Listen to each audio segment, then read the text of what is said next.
Landlord attached GPS tracker to my car without my consent or knowledge. Hello. A little background. My partner and I were getting the spare tire to my car unmounted from the bottom of the car when he discovered a circular magnetic device attached to the lip of the bumper of the car. We initially couldn't tell what it was, but after using Google Lens we discovered that it was a Landlord tracking device. When we discovered this we were obviously worried, but I was especially worried because I had been stalked and attacked by an ex in November of last year. Thinking it belonged to him, we filed a police report and had them find out who the owner of the tracker was. To our surprise, the tracker was purchased by our landlord of about 3 years. Apparently he has been checking our location periodically, and the device was live when we found it. It came as a huge shock to us because he seemed like a genuinely good person who has a family, and who even helped us install floodlights and curtains to our home after I was attacked. The police have been trying to contact him to get some answers, but he has not returned their calls. It has only been a day though. Other than feeling unsafe in our own home, we also feel like it was a huge invasion of privacy, and honestly a breach of trust. Again, our rapport with him seemed good, and he seemed like a family man, so we just want to know what the future of our housing situation is going to be. I live in Oregon, so I know that there can be a case made in criminal court. My main question is, would I be able to sue him? Sorry if this seems all over the place, but I found this all out today, and am still processing what is happening. Any advice would be much appreciated. Update.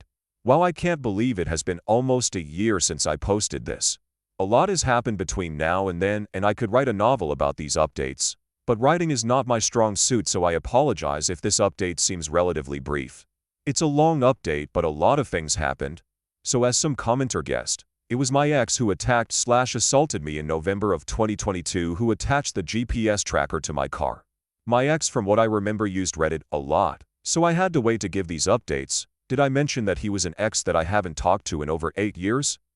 Anyway, the way he was caught and his behavior following being caught is absolutely unhinged.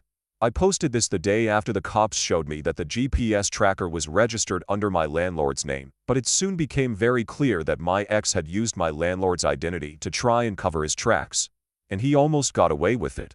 He put my landlord's name and address as the information for when you register the Landlord tracker. The cops showed up to my landlord's home and essentially interrogated/questioned him about the situation. Obviously my landlord had nothing to hide, so he answered their questions, allowed them to search his wallet for any associated credit cards, and his phone for any associated numbers. He obviously came up clean, and that's when the real investigation started. The tracker was linked to a track phone that my ex must have been using as a burner phone. It also requires you to make monthly payments via credit card, but he would use a prepaid Visa that had no name/identity associated with it. He probably also paid cash for these prepaid cards. So all of this covering up, and you know what got him? A woman's voice. Thankfully, the police officer investigating the case took every avenue to catch him, which included setting up a mini sting operation. Since the only lead was the track phone, the officer had a female colleague call the phone number to try and bait him. The call went a little something like this. Her. Hi, is this so-and-so? Him. Yes. Who is this? Her. This is so-and-so from Black Bar. We met the other night, and you gave me your number. I just wanted to see if you wanted to hang out sometime. Him. Oh yeah, I remember you. We should definitely meet up. And so on. The police believe that the recording of the call itself was enough evidence for probable cause, but they wanted to get him meeting her in person to really solidify the PC. They were texting back and forth for a while, but I think he eventually realized that it was too good to be true and that the GPS monitor was no longer going anywhere other than the sheriff's office. He must have put 2 and 2 together and stopped. But not all hope was lost. The cop got voice verification from me and one other person that could verify that it was his voice. He was arrested for identity theft and illegally affixing a GPS monitor to my car. Both can be considered a felony since I had a protective order against him. The process of arresting him and indicting him was no walk in the park though. They gave him the opportunity to turn himself in instead of being arrested by an officer or being picked up. Well, when he realized the trouble he was in, he checked himself into a mental hospital, which was a loophole for him to not be taken into custody, and which meant a mountain of paperwork and work for the DA's office to get charges seen before a grand jury. My experience going through the DA's office could be a whole other thread, but I will spare you the details. The The grand jury eventually indicted him on both counts, and I awaited trial. That should be the end of the story, right? Wrong. Not even 2 months after he is indicted, I see him outside my house. I was driving home from a date night with my partner, and we took a different road than we would normally take home because we saw some cute ducks in a neighbor's yard, and it caused us to take a detour. Well, thankfully we detoured that day, because as we were about to rear the corner of the road we live on, we saw him. It was broad daylight, and he wasn't even trying to hide his identity, it seemed like. In fact, he just looked like a normal guy walking around the neighborhood. At first I thought I was just seeing things because I didn't think he would be that careless to be that close to my house after everything. He had a no-contact order against him that requires he not be within 500 feet of my home or vehicle, which he was within. As we turn the corner and I start noticing him, he notices us and immediately turns himself so his back facing us and just kind of pauses, acting like he's looking at something, probably hoping we don't notice that it's him. I tell my partner to stop the car, and when we stop he starts speed walking the opposite direction of where our car was headed. We circled back around to verify that it was him, but at that point he had disappeared into the bushes. We slowly start to head back towards the road we live on, trying to see if we can spot him. As we keep going, he pops out of the bushes about 10 feet ahead of us, makes direct eye contact with us, and then starts sprinting up the road. We headed to his direction to try and get pictures of him. We are able to get 2 blurry pictures of him, but probably not enough to verify completely that it was him. I filed a police report and talked to his PO about what happened. The PO had him come in and get a GPS monitor anklet pending investigation. I also reached out to the cop that helped me with the GPS tracker and assault case.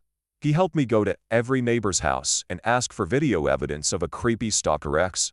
Some neighbors didn't answer, other places didn't have anything, but the place with the bushes? They had a picture/video of him clear as day crouching in their bushes. Needless to say, he is currently in jail facing multiple charges against him. I want to delve into more detail about the justice system and my grief with it, but for now I will just end on a positive update. Thank you to those who gave me advice and showed actual concern.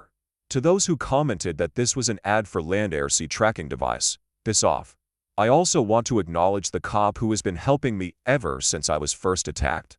He saw me right after I was assaulted in 2022 and saw how shaken up I was. He went out of his way to do a sting operation on the GPS tracker, and he went door to door to find video evidence of my stalker. I don't think the average cop would do half the work he has done, and I will be forever grateful for that. Story 2. My 32F wife, 31F, wants to become a full-time housewife after years of studying to become a doctor, but I'm totally against it. Hello. I have been with my wife since our 2nd year of high school. From what I remember, she has always wanted to become a doctor. A pediatric doctor to be exact. While I kept changing my mind and was continuously unsure about what I wanted, my wife was extremely dedicated on wanting to be a pediatric doctor. I've seen her study her butt off in college and cry from frustration as she studied. Seeing her work so hard gave me the motivation to finish school and become a lawyer. We've been each other's biggest supporters throughout this journey, from working odd jobs to support ourselves, having cheap dates at the park and crying from stress and frustration. It was like finally seeing the end of the tunnel with my partner next to me the entire time. We got married right after I graduated from law school and started living in a bigger place with the money we had saved together. She finished her internship this year and is about to legally become a licensed doctor. However, her happy tune about becoming a doctor suddenly changed. I'm not really sure when her obsession with becoming a housewife started, but seeing her go from being a career-oriented woman with hopes and dreams to wanting to become a housewife gave me severe whiplash. I just couldn't understand what could make her change her mind so suddenly. I tried asking about it, and she said something along the lines of, "I just want to cook and clean for you. Live a simple life." I assumed that maybe she was feeling lonely since I've been working a lot, so I told her that we'd go on more dates and spend more time together, but again she insisted that she wanted to be a housewife. Don't get me wrong, I don't think there's anything wrong with being a housewife, but to give up your long years of studying and hard work to stay home and cook is absurd. We're already splitting the chores at home, and we've just been on very equal footing since forever. I just can't seem to read her. Maybe being a doctor just isn't for her? Or perhaps she got bored. I just don't get it. I want her to do what makes her happy because I truly love her, and she's my entire world, but is stopping everything and throwing away the chance of having one of the most respectable jobs on earth just to stay home and do chores really worth it? Maybe I'm asking the wrong questions. Maybe she's trying to tell me something, and I'm being dense. I wish I could read her mind. I just don't get it. At the end of the day, I just want to know why, and maybe convince her otherwise. As much as I think that's a bad idea, it's still her life. But I don't think I'll ever be able to forgive myself if I let her throw her career away. TLDR. My wife wants to become a housewife after years of studying to become a doctor, but I'm totally against it. Comment 1. I worry about the lack of communication between you two. She's expressing a desire, but not saying why. You want to guess the reason, but don't want to ask her for some reason? You also want to talk her out of it without even knowing her reasoning. Are you totally against it no matter what, or just totally against it because you're making huge assumptions about why? OP. Hello. I must admit that my initial reaction wasn't great. I had given her all the reasons as to why it's not a good idea to throw her hard work all away and assumed the possible reasonings all on my own. Thank you for pointing that out to me, as I haven't even noticed this myself. At the moment, I only thought about what I personally thought would be good for my wife, rather than what she thinks is good for her. Again, I thank you for your honesty. Update 1. Hello everyone. I realize that it's been quite some time since I've made this post, and I apologize for updating you all so late. If I'm being honest, this post slipped my mind completely. My wife and I were going through our own healing journey, and I simply wanted to focus on her. However, things are much better now, and both my wife and I are content with our lives. Here's a proper and pretty lengthy update for the ones who were curious about how my wife and I were holding up now. For one, she's working to finish her residency. I'm so incredibly proud of her for pushing through, even with all the odds against her. She's incredibly hardworking, and I'll always be there for her. Through the past few months, I had to revisit a lot of areas within our relationship. For one, the status of our relationship was worse than I imagined. There were major life events in her life that I would have never known about if I hadn't broken the growing wall between us. My wife has always been a hard worker, and because simple encouragement always seemed to be enough to boost her morale, I assumed that this was still the case. I was terribly wrong. My wife needed a friend, a shoulder to lean on, a confidant, and a lover. But during her very difficult year, I was none of those things. As her wife, I failed to give her the proper love and support she desperately needed and deserved. Not only was she burnt out, but because I unintentionally put work before her, I wounded her deeply. Our intimacy was practically non-existent. Our conversations never went beyond surface-level subjects, and sometimes, the only time we'd see one another was when one of us was already long asleep. Whenever I would ask her if she was okay, she always told me she was fine, which I doubted. But since I didn't want to push her, I stopped asking. That's where I made my mistake. Asking wasn't enough. I was foolish. We barely saw each other, did anything together, shared words of endearment, or basked in each other's presence. Intimacy just seemed so foreign between us. Like a fool, I thought, hey, I asked if she was okay and she said she was fine. My job here is done. I never once tried to give her the reassurance that I was someone she could depend on, that I was ready to sit and listen, that she could complain to me about the same thing over and over again, and that I'd still listen with just as much attention. During a time of great stress, I was everything but helpful.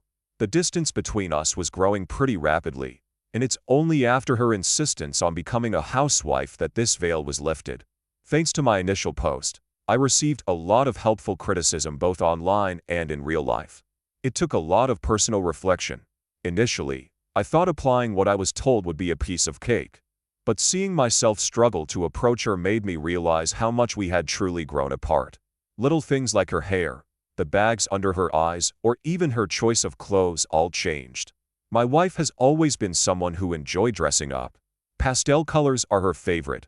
Weird earrings she finds from God knows where. Shoes, makeup, sweets. Little things that made her suddenly stopped appearing. Again, I tried to argue that because she works in a hospital, her style of choice was most likely limited, but even when she was home, it was different. Guilt was eating me alive. My hands would tingle in pain just thinking about the burden she must be carrying all on her own. I decided to stop acting oblivious. Even if I had to do something I deemed as awkward or unnatural, I was going to push through because she deserves better. I began to initiate simple intimacy. If it meant simple hand-holding, or working in the same room as her, I did it. I no longer asked if she was okay, but instead let her know that I would always be there for her whenever she needed me. She's my priority. Although it took some time, I was able to coax her into confiding in me again. We did revisit the housewife thing after a few months. She admitted that this feeling came from a deep sense of loneliness, stress, feeling burnout, and the witness of a child's death. It was her first time witnessing a gradual, inevitable death and had grown quite attached to both the child and the mother who happened to be our age. This made the entire tragedy even more painful. However, my wife is still a doctor and things move quickly. She tried forgetting about it and moving on, but the realization of the weight she carries as a health professional kind of became burdening. She began questioning her years of study, her skill, her abilities, things that she took great pride in turned into insecurities. Eventually, she came across some aesthetically pleasing life as a housewife content on YouTube. The idea of never having to go through such stress and heartbreak seemed so freeing to her. No longer having to see children in poor conditions, focusing on herself, her home, her own personal life, and our relationship. To be completely honest, I didn't know how to comfort her. For one, I'm not a health professional. Whenever I curiously looked at her notes, my head would start spinning seeing words that seemed so foreign. Our careers differ so much from one another that I didn't know what would be appropriate to say. What can you possibly say to someone going through this type of heartbreak? With my limited knowledge, I told her that she shouldn't carry that burden and blame herself.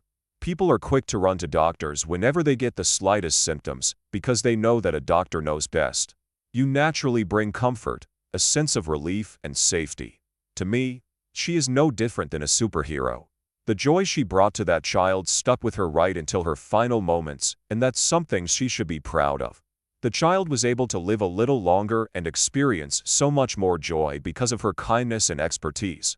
We revisited this conversation a lot, and every time I listened, eventually, she gained a lot more confidence. She relied on her supervisor, as well, who's been in the field way before either of us were even born. Seeing her get better day by day made me so incredibly happy. We're at such a great place in our relationship right now. I love hearing her voice, seeing her, being near her, and being there for her. I missed her so much. I don't know how we went so long without speaking properly. She's my best friend, my family. I want to say that I wish I had known what to do sooner, but this entire incident was necessary. I believe it is. It brought us so much closer. We're family, and speaking about heavy subjects shouldn't be odd between us. I learned a lot about my wife, myself, and our relationship. I'm very happy with how things are going. Although we're still busy, we always find some time for ourselves. We also recently adopted 2 cats. I know a lot of people suggested that perhaps my wife was getting baby fever, but I assure you, our kittens definitely taught us that kids probably aren't meant for us. Not anytime soon anyway. Thank you again for being so kind and honest with me. I'm excited to learn more and deepen our emotional connection, and I can only see a brighter future ahead.